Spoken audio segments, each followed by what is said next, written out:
ہم سرخی مائل اس گول سے پتھر کے سامنے ہیں۔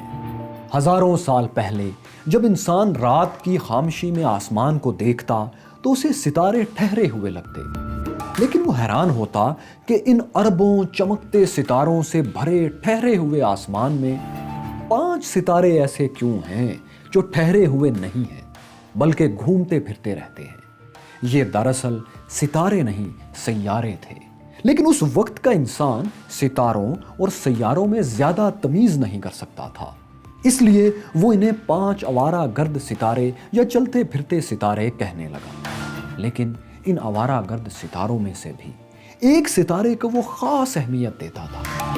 4000 سال پہلے دریائے نیل کے کنارے رہنے والے مصری جب اس سیارے کا ذکر کرتے تو کہتے، وہ جو سرخ سرخ چمکتا ہے نا وہ۔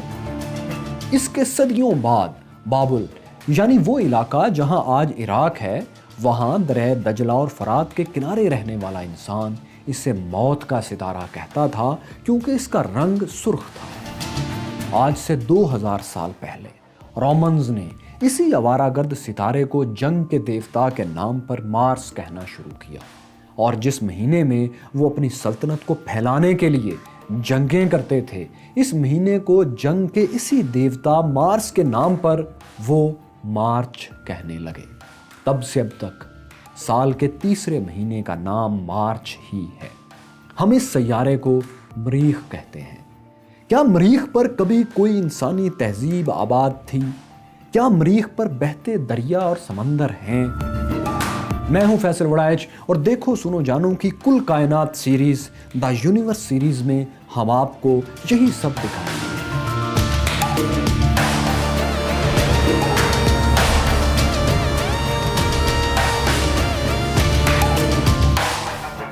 انسان ہزاروں سال سے اپنی آنکھوں سے آسمان کے سیارے اور ستارے دیکھ رہا تھا، اپنے خیال میں وہاں رہنے والے دیوتاؤں، خداؤں اور دیویوں کی کہانیاں بھی بنا رہا تھا کیونکہ وہ انہیں دور سے دیکھ رہا تھا۔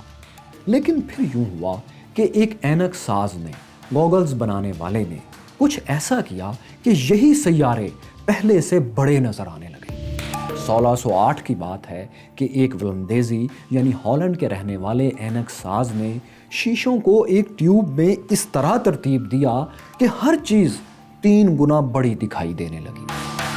یہ ٹیلیسکوپ کی ابتدائی شکل تھی۔ اس کے اگلے ہی برس اٹلی کے گیلیلیو گیلیلے نے دوربین کو اور بہتر کر دیا۔ اس نے گلاسز کو ذرا بہتر ترتیب دی۔ اس کے سیٹ کیے ہوئے گلاسز کسی بھی چیز کو 3 گنا نہیں 20 گنا بڑا دکھاتے تھے، 20 times bigger۔ اب وہ وقت قریب آ گیا تھا جب یہ جانچنا آسان ہو گیا تھا کہ کیا واقعی آسمان کے ستاروں سیاروں پر کوئی دیوی دیوتا ہوتے ہیں یا پھر یہ لمبی اندھیر راتوں میں کہی گئی کہانیوں سے زیادہ کچھ نہیں۔ یہ ثابت ہونا تھا، لیکن اس میں 1 صدی اور لگ گئی۔ ہوا یہ کہ 1 صدی بعد 1780 کے قریب جرمنی سے ایک میوزیشین ولیم ہرشل لندن آیا۔ وہ دن میں میوزک کنسرٹس کرتا، موسیقی پڑھاتا، لیکن رات بستر پر لیٹ کر ستاروں اور سیاروں پر لکھی کتابیں پڑھتا۔ میوزک اس کا روزگار تھا، لیکن ایسٹرونومی اس کا جنون تھا۔ اسے یقین تھا کہ وہ اس وقت کی ٹیلیسکوپ کو اور بھی بہتر بنا سکتا ہے۔ ولیم ہرشل نے اس میں گلاسز کی ترتیب اور تکنیک کو بہت زیادہ بدل دیا۔ اس نے 40 فٹ اونچی اور 48 فٹ چوڑائی والی نئی ٹیلیسکوپ بنائی۔ اس دیو ہیکل ٹیلیسکوپ نے جب کام شروع کیا اور اس سے مریخ کا مشاہدہ کیا گیا تو ہرشل کی حیرت کی انتہا نہ رہی۔ سرخ دکھائی دینے والے مریخ پر تو سفید سفید برف چمک رہی تھی۔ اس نے دیکھا کہ مریخ کے قطبین یعنی پولز پر برف کے جزیرے ہیں۔ وہ اپنی جہازی دوربین سے برسوں مریخ کا مشاہدہ کرتا رہا، نوٹس لیتا رہا۔ اسے پتہ چلا کہ گرمیوں میں یہ برف پگھلنے لگتی ہے اور سردیوں میں پھر فریز ہو جاتی ہے، جس سے برف کے جزیروں کا سائز چھوٹا بڑا ہوتا رہتا ہے۔ اس نے مریخ پر اونچے پہاڑ اور دریاؤں جیسی لکیریں بھی دیکھی۔ وہ سمجھ تو نہ سکا کہ یہ لکیریں کیا ہیں، لیکن اسے شک گزرا کہ شاید مریخ پر کوئی انسان نما ذہین جاندار رہتا ہے جس نے کھیتی باڑی کے لیے نہریں بنا دی ہیں۔ اسے تو صرف شک گزرا تھا اور بات ختم ہو گئی۔ لیکن 1911 میں 1911 میں خلائی تاریخ کا ایک بڑا دھماکہ ہو گیا۔ ایک ماہر فلکیات ایسٹرونومر نے مریخ پر انسانوں سے زیادہ ذہین زندگی کی ایک شکل کو دریافت کرنے کا دعویٰ کر دیا۔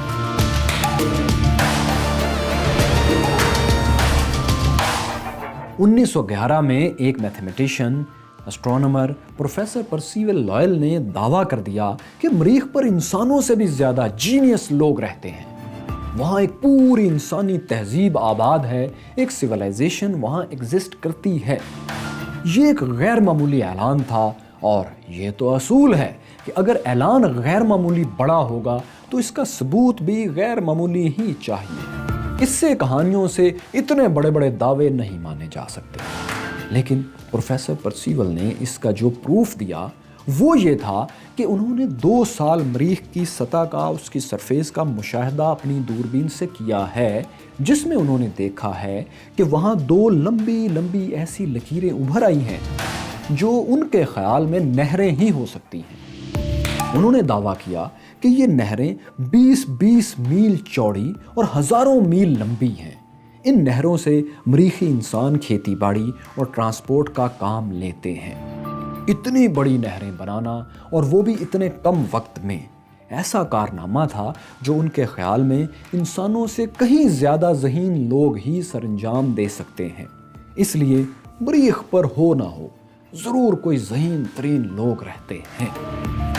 پروفیسر پرسیول کی اس دریافت نے انہیں شہرت تو بہت دی، ڈرائنگ رومز اور بازاروں میں یہ بات ڈسکس بھی خوب ہوئی، ان کا نام بھی پھیلا، لیکن اس بات کو قبولیت نہیں ملی، ایکسیپٹ نہیں ہوئی، کیونکہ ان کے نہروں اور ذہین انسانوں والے دعوے باقی سائنسدانوں کی تحقیقات سے ثابت نہیں ہو رہے تھے، بلکہ چند ہی برسوں میں پروفیسر پرسیول کی دریافت اور دعوے بالکل غلط ثابت ہو گئے، ریجیکٹ ہو گئے، اور پتہ چلا کہ ان کا یہ اندازہ غلط فہمی پر مبنی تھا۔ مریخ پر جو لمبی لمبی لائنز پروفیسر کو نہروں جیسی لگی تھیں، وہ دراصل وہ لکیریں تھیں جو مریخ کی سطح پر برف کے نیچے پانی پگھلنے سے بنی تھیں۔ یہ لکیریں آج بھی مریخ پر بنتی بگڑتی رہتی ہیں۔ مریخ پر انسانی تہذیب کی کہانی سائنس کی کڑی کسوٹی پر فیل ہو گئی تھی، لیکن ناولز اور سینما گھروں میں یہ کہانی کچھ عرصہ پہلے ہی سے سپر ہٹ ثابت ہو چکی تھی۔ یہ آئیڈیا اتنا پاپولر ہوا کہ لوگ ایک دوسرے سے گپ لگاتے کہ مریخ پر کون رہتا ہوگا، وہ کیسے لوگ ہوں گے، ان کا مذہب کیا ہوگا، اور سب سے بڑھ کر لوگ ایک دوسرے سے یہ پوچھتے کہ کہیں مریخی انسان زمین پر حملہ تو نہیں کر دے گا۔ اسی خیال کو امریکن ناولسٹ H.G. ویلز نے بھی اپنے ناولز کے ذریعے پروان چڑھایا۔ یہ ناول تھا وار آف دا ورلڈز۔ اس میں مریخ سے ایک خلائی مخلوق زمین پر حملہ کر دیتی ہے۔ یہ اس دور کی سپر ہٹ کہانی تھی۔ اس نے مریخ پر انسانی تہذیب کے قصے کو پاپولر کلچر کا حصہ بنا دیا۔ آپ نے ٹارزن کی کہانی تو ضرور پڑھی ہوگی۔ تو ٹارزن کا کردار تخلیق کرنے والے ایڈگر رائس نے اسی خیال پر ایک اور سیریز بنا ڈالی، جس میں امریکی سول وار کے ہیرو جان کارٹر کو مریخ پر بھیجا جاتا ہے۔ وہ مریخ پر جا کر جنگ کرتا ہے، محبت کرتا ہے اور مریخ کی سیاست میں بھی حصہ لیتا ہے۔ تو یہ اس وقت کی مقبول ترین ناول سیریز بن جاتی ہے۔ مریخ سے متعلق کہانیاں اس دور میں اتنی مقبول ہوئیں کہ پہلے ریڈیو اور پھر سینما سکرین پر چھا گئی۔ امریکہ اور روس میں اس وقت بھی ایک غیر اعلانیہ مقابلہ ہر چیز میں جاری تھا، اور یہ مقابلہ محض ہتھیاروں ہی میں ایک دوسرے کو نیچا دکھانے کا نہیں تھا، بلکہ وہ دونوں طاقتیں، روس اور امریکہ، سائنس، ریسرچ اور فلم انڈسٹری میں بھی ایک دوسرے کو پیچھے چھوڑنے کے لیے سر توڑ کوششیں کرتے رہتے تھے۔ تو مریخ پر فلم بنانے کی ریس میں روس نے امریکہ کو پیچھے چھوڑ دیا۔ روسی فلم انڈسٹری نے 1924 میں 1924 میں queen of the Mars film بنائی، جبکہ امریکی فلم انڈسٹری ہالی ووڈ نے مریخ پر پہلی فلم 1930 میں 1930 میں بنائی۔ تو یہ تو تھیں کہانیاں، لوگ سنتے تھے، انٹرٹین ہوتے تھے اور بھول جاتے تھے۔ لیکن کہانیوں سے آگے نکل کر روس اور امریکہ میں سائنسدان واقعی مریخ پر اسپیس کرافٹ بھیجنے کی تیاری کر رہے تھے۔ اور ذہن میں رکھیے کہ یہ دور ہے آج سے 100 سال پہلے کا، 1920 کے آس پاس کا، جب ابھی ٹیلی ویژن بھی ایجاد نہیں ہوا تھا۔ تو اس وقت کی جاری کوششوں کا نتیجہ یہ ہوا کہ امریکہ نے 1964 میں 1964 میں پہلی بار ایک ڈیڈیکیٹڈ فلائی بائی مشن جس کا نام میرینر 3 تھا، اسے مریخ پر بھیجنے کا پروگرام اناؤنس کر دیا۔ فلائی بائی مطلب ایسا مشن جس میں اسپیس کرافٹ نے مریخ پر لینڈنگ نہیں کرنا تھی، اسے مریخ پر اترنا نہیں تھا، مریخ کے گرد چکر بھی نہیں لگانا تھے، بس اس کے قریب سے ہو کر گزرنا تھا، زن کر کے۔ لیکن اس دوران اسے قریب سے مریخ کی سطح کی تصاویر لینا تھی اور ان پکچرز کو زمین پر بھیجنا تھا، اور پھر خود آگے نکل جانا تھا بے کراں اور نہ ختم ہونے والے خلا میں اس اسپیس کرافٹ کو کہیں کھو جانا تھا۔ لیکن پھر کیا ہوا وہی جو بڑے بڑے خوابوں کے شروع میں اکثر ہو جایا کرتا ہے، مشن لانچنگ ہی میں فیل ہو گیا۔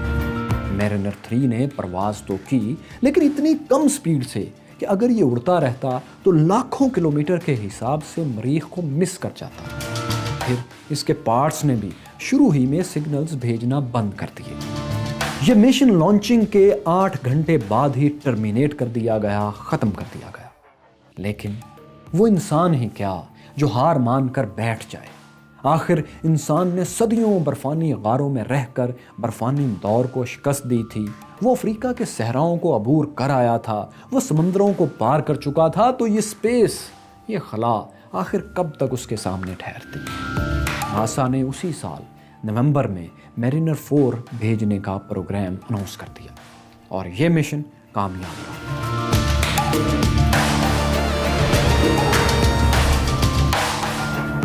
انسان پہلی بار مریخ کو کروڑوں کلومیٹر دور سے نہیں بلکہ صرف 10,000 کلومیٹر قریب سے دیکھ رہا تھا، اس کی تصاویر بنا رہا تھا۔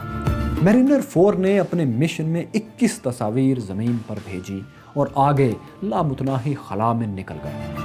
یہ تصاویر جو آپ اسکرین پر دیکھ رہے ہیں، اسی مشن نے 1965 اور 66 کے درمیان میں مختلف اوقات میں بھیجی ہیں۔ یہ تصاویر تو کامیابی تھیں، لیکن ان تصاویر نے ایک مسئلہ بھی پیدا کر دیا، وہ یہ کہ سائنس فکشن اور کہانیوں اور ہزاروں سال کی دیومالائی داستانوں کی وجہ سے انسان کے ذہن میں جو امید جاگی تھی کہ شاید مریخ وہ سیارہ ہو جہاں ہم جیسا کوئی رہتا ہو یا زندگی کی کوئی شکل موجود ہو، یہ امید ٹوٹ گئی۔ مریخ سے آنے والی ان تصاویر میں گڑھے تھے، گھاٹیاں تھیں، سرخ سیارے پر اٹھتے طوفان تھے، لیکن زندگی کی کوئی علامت نہیں تھی۔ لیکن ہو سکتا ہے امریکی اسپیس شٹل کو مریخ پر زندگی نہ ملی ہو تو روسی خلائی شٹل کو مل جاتی۔ سوویت روس نے اس سے پہلے یہی جاننے کے لیے 1960 میں فلائی بائی مشن مریخ پر بھیجنے کا اعلان کیا تھا، لیکن یہ مشن فیل رہا تھا، یہ بھی لانچنگ پر ہی ناکام ہو گیا تھا، مگر روس نے بھی ہمت نہیں ہاری تھی۔ اس نے دوسرا مشن بھیجا، یہ بھی ناکام رہا، تیسرا بھی فیل ہوا، چوتھا، پانچواں، چھٹا، ساتواں، آٹھواں، نواں اور پھر 10واں بھی ناکام ہی رہا۔ پھر سال آیا 1971 اور مہینہ تھا مئی کا۔ مریخ کی طرف 2 اسپیس کرافٹ تیزی سے اڑتے ہوئے چلے جا رہے تھے۔ دونوں میں مقابلہ تھا کہ کون مریخ کے گرد چکر لگانے کے لیے پہلے پہنچتا ہے۔ یہ روس کا مارس 2 تھا اور ایک امریکہ کا میرینر 9 تھا۔ یہ ریس امریکہ جیت گیا۔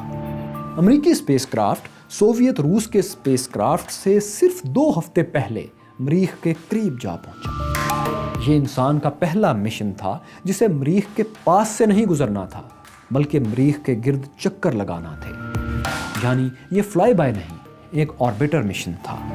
لیکن دیکھیے کہ کس طرح مریخ انسان کی ایڈونچرس نیچر کا امتحان لے رہا تھا۔ ہوا یہ کہ جب روس اور امریکہ کے خلائی مشنز سرخ سیارے کے گرد چکر لگانے کے لیے تیار تھے تو مریخ پر گرد کا ایک طوفان اٹھ کھڑا ہوا، ایک ایسا طوفان جس نے کچھ ہی دیر میں پورے مریخ کو گھیر لیا تھا۔ سرخ، نارنجی اور سیاہ گرد کی ایک موٹی تہ مریخ سے لپٹ چکی تھی اور اس کی وجہ سے میرینر 9 اور مارس 2 دونوں اسپیس کرافٹس مریخ کی سطح کی سرفیس کی کوئی پکچر نہیں بنا سکتے تھے۔ دونوں کو طوفان کے تھمنے کا انتظار کرنا تھا، لیکن مسئلہ یہ تھا کہ دونوں کے پاس تو اتنا وقت تھا ہی نہیں کہ وہ طوفان کے رک جانے کا انتظار کریں، کیونکہ دونوں میں پاور محدود وقت کے لیے تھی، لمیٹڈ بیٹریز تھی۔ اگر طوفان ہفتوں تک جاری رہتا تو یہ دونوں مشنز بھی اپنے بنیادی مقصد یعنی مریخ کی تصاویر لینے اور وہاں زندگی کی تلاش میں ناکام رہتے۔ تو پھر کیا ہوا؟ کیا یہ دونوں ناکام رہے؟ ہوا یہ کہ امریکی اسپیس کرافٹ نے اپنے انسٹرومنٹس بند کر دیے اور پاور سیو کر لی تاکہ جب طوفان تھمے تو تصاویر بنائی جا سکیں، لیکن روسی اسپیس کرافٹ ایسا نہ کر سکا، چنانچہ اس کی پاور مریخ پر طوفان تھمنے سے پہلے ہی تھم گئی۔ کئی ہفتوں بعد طوفان تھما، میرینر 9 نے اپنے آلات پھر سے ایکٹیو کیے اور جو تصاویر بنائیں انہوں نے پہلے دیکھے گئے مناظر سے بھی زیادہ شاندار منظر دکھایا۔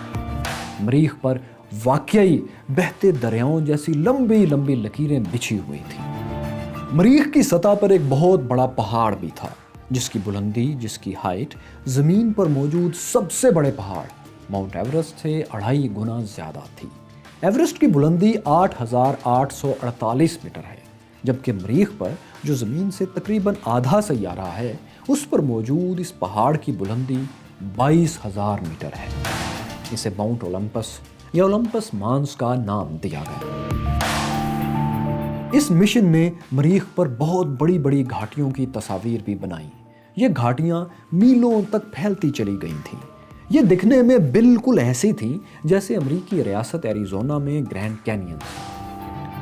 میرینر 9 مریخ پر انسان کے خواب کا پہلا کامیاب تجربہ تھا۔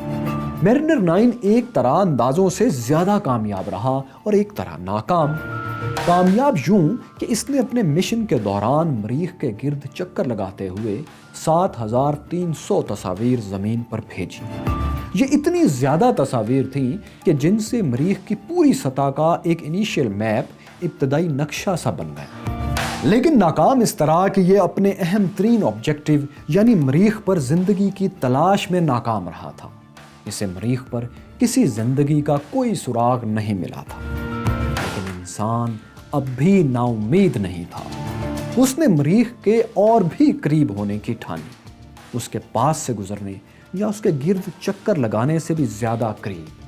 اب انسان مریخ پر اترنے کے خواب دیکھ رہا تھا تاکہ مریخ پر زندگی کی تلاش اور اچھے طریقے سے کر سکے۔ اور پھر 1975 میں 1975 میں انسان کا یہ خواب پورا ہوا، مگر کیسے؟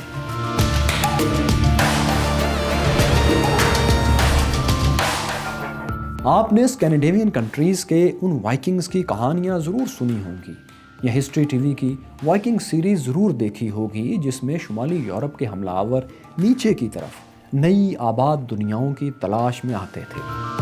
تو اسی نام پر یہ اسپیس کرافٹ وائکنگ 1 اور 2 بنائے گئے۔ انہیں مریخ پر اترنا تھا، لینڈ کرنا تھا، زندگی کو تلاش کرنا تھا اور یہ دیکھنا تھا کہ کیا ہم مریخ پر کبھی رہ سکتے ہیں؟ کیا یہ ہمارا دوسرا گھر ہو سکتا ہے؟ یا پھر کیا یہاں کبھی کوئی انسان نما زندگی یا کوئی بھی جاندار رہتا تھا؟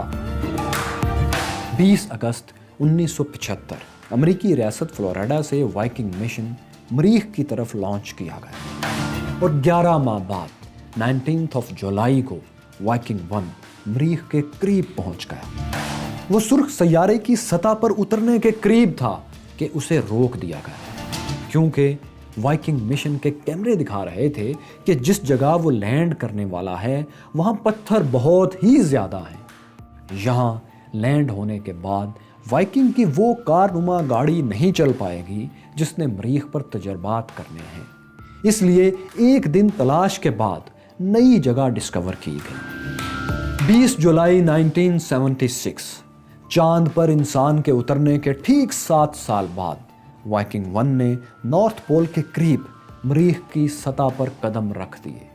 وائکنگ کا مریخ کو چھونا تھا کہ نیچے زمین پر ناسا کے وہ سائنسدان جو 8 سال سے اسی ایک لمحے کے لیے محنت کر رہے تھے، خوشی سے ناچنے لگے۔ یہ انسان کے ایک عظیم تر خواب کی تکمیل تھی۔ آج وائکنگ اس زمین پر اترا تھا جسے انسان کبھی دیوتا سمجھتا تھا۔ وائکنگ نے مریخ پر اترتے ہی پہلی تصویر کون سی بنائی؟ اس میں کیا تھا اور کیا وائکنگ کو مریخ پر زندگی کے آثار ملے؟ ہم مریخ پر کب جا رہے ہیں اور آخر انسان مریخ پر جانا کیوں چاہتا ہے؟ مریخ پر بننے والی پہلی انسانی بستی کیسی ہوگی؟ کب بنے گی؟ انسان وہاں کیسے زندہ رہے گا؟ کیا اگائے گا؟ کیا کھائے گا؟